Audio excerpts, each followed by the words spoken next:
All right, and we are back on the last section of our video notes for Unit 7 on the theories of personality. And we're going to be looking at behavior and social cognitive theories of personality. Okay, so reminder to pause the video, take notes. You should be adding things as I go. And then putting a little star with anything that you are not sure or have some questions so we could address them in class. All right. So we're going to start with the first one, which is behavioral theories of personality. And for behaviors, remember, this is the one that is always looking at behaviors and not so much what we're thinking or biological. And so here they're going to focus more on the central role of learning, which is our behaviors and how that develops personalities. Okay. And so they developed what's called the social learning theory. Okay, so we learned this in the behavioral unit, but now we're learning it again. And then, so this theory basically explains how personality is a system of habits that develops through the acquisition, which is the learning, of long-term behavioral patterns. So they are more into that our personality is based on these behavioral patterns that we have developed over time, okay? And our boy, B.F. Skinner, the main dude of behaviorist, okay? Now, he stated what people call personality is really the sum of behaviors that have been learned as a response to rewards and punishments, right? Goes hand in hand with what he believes in, okay? And he called this environmental determinism, okay, which is there. Now, which basically means that it proposes that all of our behaviors are caused by outside environmental forces that we have learned. Okay, so us, let's say, being, if we have a personality of hardworking, he says that that's because not that we're innately born with that, but that is what we learned from our environment.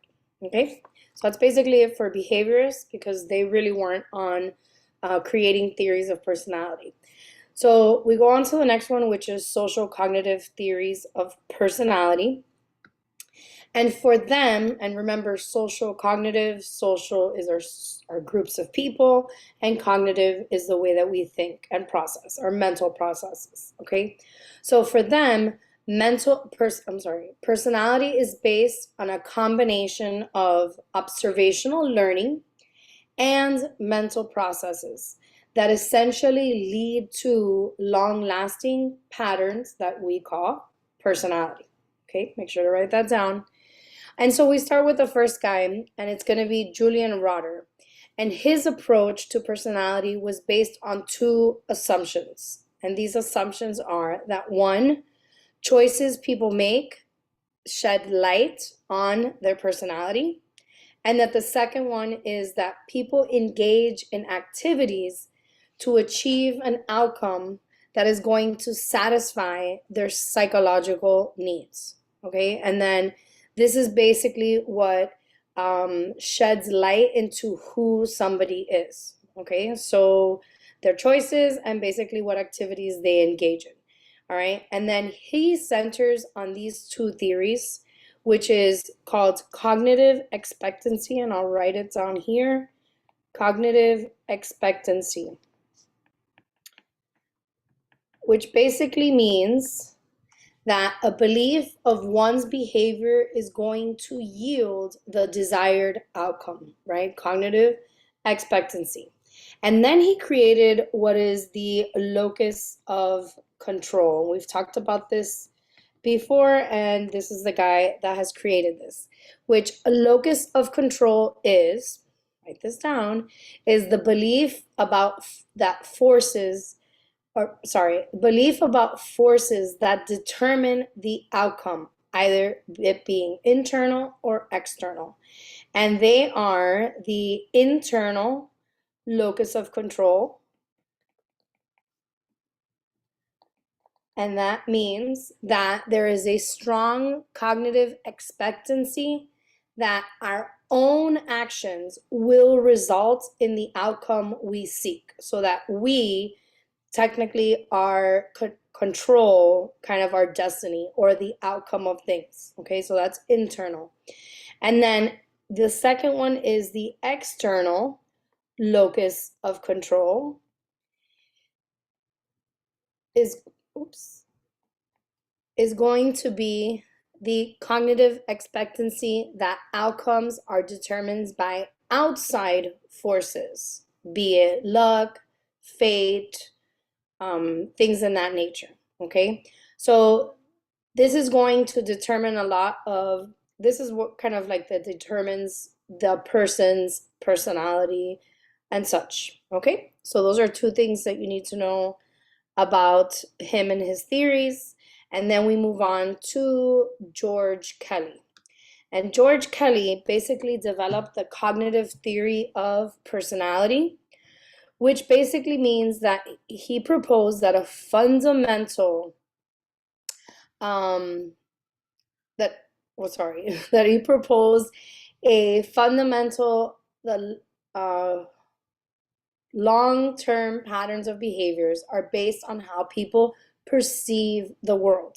Okay, so basically that it's based on, again, these long-term patterns of behaviors that people create based on how they perceive the world. And this is why it's cognitive, right? The perception of the world. So if, for example, if people perceive that other people are threatening or you can't trust them, they tend to be a lot more cautious with others, maybe a lot more reserved.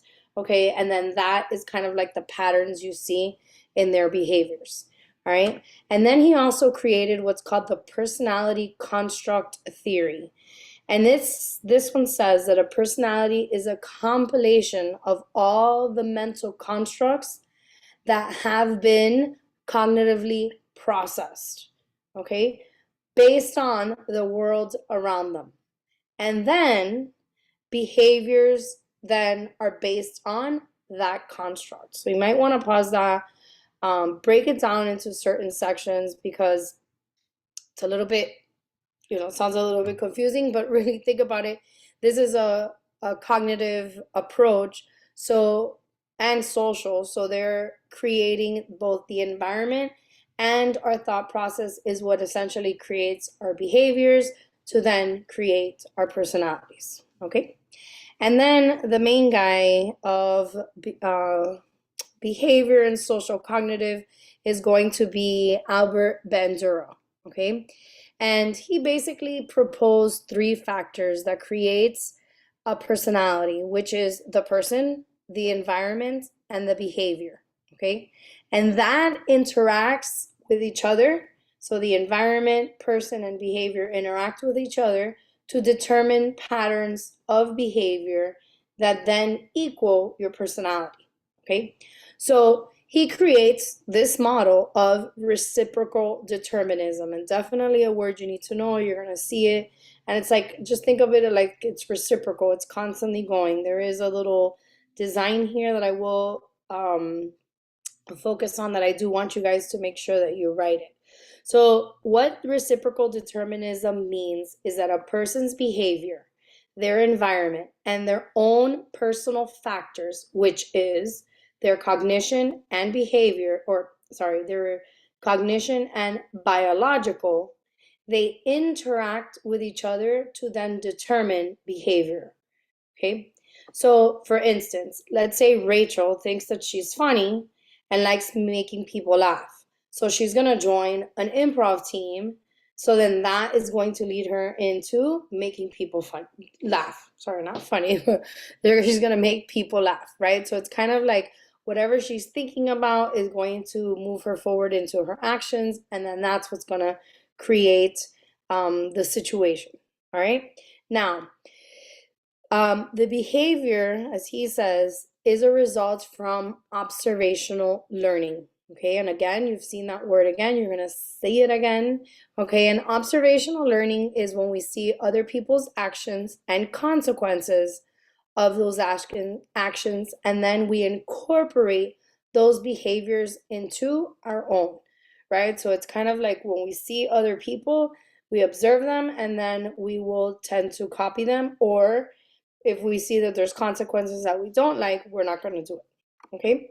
Now, he also created this thing called self-efficacy. So important, and I'll mention it many times, especially as we get closer to the exam. And self-efficacy is something that is going to influence our behaviors, all right? And what this is that it's a degree into which a person thinks, which is cognition, that their efforts, which is their behavior, will result in a desired outcome, okay? So if you have high self-efficacy, right, you're going to believe that you have the ability to get the outcome you want, right? Like you're confident, you're persistent, right? And this is where I need everybody to be working on that high self-efficacy and really digging in and showing and start thinking like, yes, I have the potential to accomplish something, okay? That none of you are incapable of accomplishing everything that you want to or need to accomplish, okay? And then if you have low self-efficacy, make sure to write these things down, is that basically that you don't believe, right, that your efforts will get you the outcome you want. So low self-efficacy tend to avoid challenges, they'll give up, okay? So we need to be working on our high self-efficacy, because I know and believe that every single one of you can achieve anything that you put your mind to. So remember that. Okay. So make sure, on that note, make sure to write this down in your notebook about reciprocal determinism, because this is a little chart that kind of, it's like reciprocate one another. They help each other, right? So your behavior is going to lead to your internal factors and vice versa. And this will lead to your environmental factors and then your behaviors and so forth, right? So it's constantly, they all influence each other.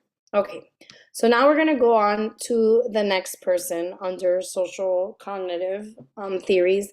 And we have Walter Mischel and Yuichi Chodo. Okay, and for them, they tried to address these paradoxes you see in personality theories, right? So what they tried to do was they recognized that some patterns of behaviors are consistent over time, but there's not enough evidence to claim that they're going to be consistent across different situations, right? So yes, we might have some patterns of behavior, but that doesn't mean that in every situation or the same situation, we're gonna act accordingly, okay? So they created a way to try to understand a person's behavior patterns, and they created what's called the Cognitive Affective Processing System, called CAPS. And this was used to try to understand personality.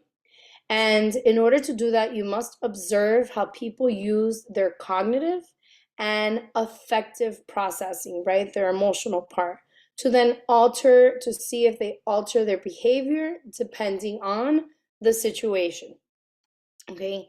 And they basically said that they have to create 5 cognitive process, or they had to assess how the person adapted to the situation based on these 5 cognitive process. And I want you to write that down. So these are the 5 cognitive processes that you have to take into consideration to see how the person adapts, okay, to situations. And that includes, so the first one is going to be encoding strategies, right? Which is how does the person process the environment.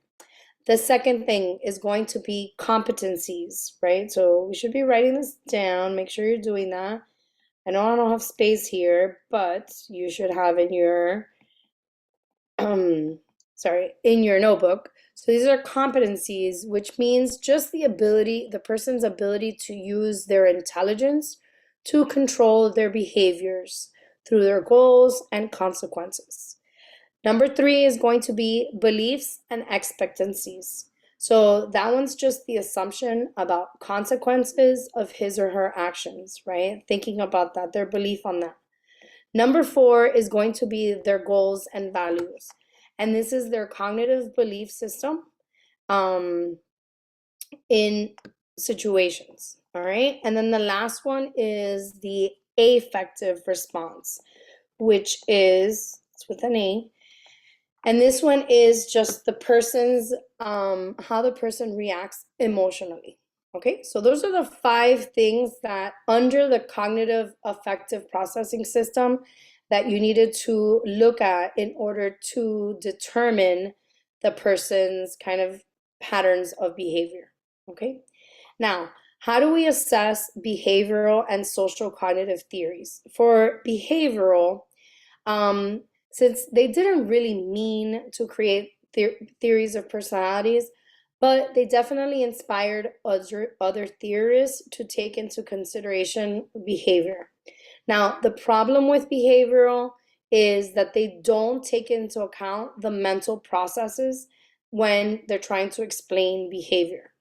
Okay, and another thing is that they pretty much make free will pretty impossible, right? They say that people don't really have free will, and so they really have no um, a right to their own behaviors, right? It's kind of like a model thing, and it's based on rewards and punishment. Okay, now for the social cognitive, they do believe, so they show the importance of social factors as well as the mental process. And also the way that they use data is very much testable under scientific conditions, right? Which we like. Now, the problem with social cognitive is that they don't address biological influences on personality, and they tend to be a little bit more critical on the unconscious mind, right? Like they don't take into account how the unconsciousness can kind of affect people's personality, right? So that's the last section of that. Now, I wanted to go over just the last little section, which is assessing personality. You could create a new page if you're running out of space, or if you want to just continue, you can. So I know I've touched upon a couple of these tests, but I wanted to just make it very clear of how we assess personality. Now, in order for an exam to be strong and valid, we need to use what's called reliability and validity, right? And we've talked about this, and I'm writing it here to make sure that you write it down. And reliability just means that the results are consistent, right? It's reliable. Now, validity is that it is basically testing what it's supposed to test, right? Or it measures what it claims to be measuring. All right. So, in order for it to be a good personality exam or test, it needs to have a good reliability and good validity. Okay. So we're going to go into the different types of tests, and we have what's called projective test. And projective tests are typically, they're used to reveal the unconscious of the person by getting them to verbally express their unconscious issues by responding to ambiguous shapes or images. Okay? Now, the way they see this is that the person's response is meant to be a projection of their unconscious thoughts, feelings, and impulses, right? So you'll see that's why it's called projective. It's a projection of their unconscious. And the 2 tests that are used are called, the first one is the Rorschach ink blot test. And that one, basically, they're going to look at ambiguous images from ink blocks, right? The way that they score this is that they examine all of the 10 responses to the entire ink block, right? So they look at the details the person talked about, the minor details, they look at the shading, colors, and then anything, even if the ink block was like static or if it was moving. So they take into account and then score it. Then we go on to the next one, which is the thematic apperception test, and that's the TATE. And then this one is, again, it shows ambiguous photos or illustrations, and it typically is created in settings that are like either the people are alone, or there's relationships with people, but it's never like clear in these pictures. And so what they ask the person to do is they have to create a story in response to the images, okay? And then explain how, like, who are these people? What are they doing? What led to the situation? And then what's happening? And then what's going to happen later? And then that allows for them to kind of tap into the unconscious mind. Now, I do want you to write some cons of projective test. And one of them is lacking validity, right? It doesn't, they're not sure that it measures what it's meant to measure, okay? Next one is scoring is subjective. Though there's like a rubric, kind of a guideline, it's still up to the administrator's um, judgment, right, on what how they score it. So it's very subjective, making it have very low reliability because the results are inconsistent. Okay. Now, this is actually really good for using it in therapeutic situations or encouraging like dialogue and seeing like deeper problems that the person may not be talking about so openly, right? That things are in their unconscious, but to be able to diagnose somebody or to give like personality theories is a little, it's not really what's used, okay? Then we have the last part, which is the self-reporting inventories. And self-reporting is that questionnaires that are consistently like, they tend to be open-ended or closed and, well, open-ended questions that either responding yes, no, or true, false. Okay. Now, the most famous one and one that's used often is called the Minnesota Multifaceted Personality Inventory, and it's like two something, has a lot of other things after it because they've renewed it and updated it. But if you just know MMPI, it's fine. Um, and so MMPI is basically a 338 true or false statement that measures personality characteristics. Okay. And the way that they built this exam is, and you would think that's a lot of questions, it is, but the way that they build this exam, it kind of, it's scaled in a way like using factor analysis. It assesses the validity and truthfulness of a person's response. So they'll have, let's say, kind of like the same question worded differently, and then they will clump it together to kind of get an average and determine if they were lying or not. Okay. And this test is used solely for diagnosing. Okay, diagnosing people usually with personality disorders or other disorders. Okay, now we have the Myers-Briggs Type Indicator, or the MBTI. A lot of people have heard about it. And this was actually based on the 4 pairings from Carl Jung, all right, which is, write it down, is the extroversion, introversion, intuition, sensing, feeling, thinking, and then judging and perceiving. Okay. And then it basically comes up with a total of 16 possible combinations. And this is usually used for management, coaching, and counseling. However, and I'm sure some of you guys might have taken this, but there is actually no or very, very little scientific support in this. And there's so much controversy because of the reliability of this exam, okay, and just the testing of it, and the creation. So if you want to research that, it's very interesting of who created it and their background and such. So should be just, I wouldn't take this exam very seriously, basically, is what they're saying. Okay, and then we have the 16 personality factors, 16 PF by Raymond Cartel. And it's basically 187 statements that measures the 16 source traits that he had identified from his theory.